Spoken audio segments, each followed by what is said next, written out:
સુરક્ષાના જહાંગીરપુરા વિસ્તારમાં આવેલી સુમનવંદન P2 સોસાયટીમાં સોમવારે હૃદયદ્રાવક અને ચમત્કારી ઘટના બની હતી। 3 વર્ષની બાળકી ચાલતા ચાલતા અચાનક સ્કૂલ વાનની આગળ આવી જતા વાનના પૈડા તેના પર ફરી વળ્યા હતા। આ ઘટનામાં બાળકીનો આબાદ બચાવ થયો હતો અને સામાન્ય ઈજાઓ પહોંચી હતી।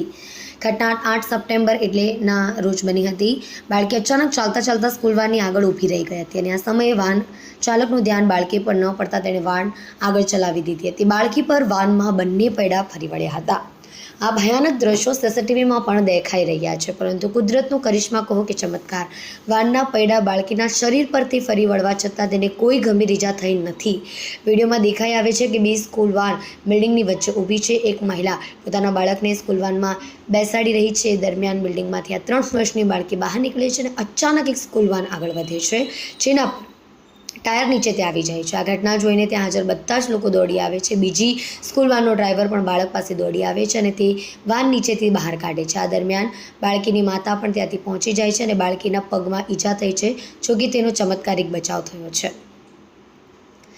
આ ઘટના સીસીટીવી ફૂટેજમાં સ્પષ્ટ દેખાઈ રહી છે, જેમાં વાનના બંને પૈડા બાળકીના શરીર પરથી પસાર થઈ જાય છે અને થોડી જ ક્ષણોમાં તે ઊભી થઈને ચાલી નીકળે છે। આ કિસ્સો માતા પિતા માટે એક મોટો બોધપાઠ સમાન છે કે બાળકોની સુરક્ષા માટે કેટલી સતર્કતા રાખવી જોઈએ।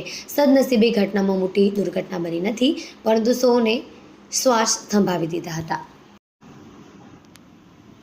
કલ્પેશ રાણા સાથે જોતા રહો News 9 ગુજરાતી।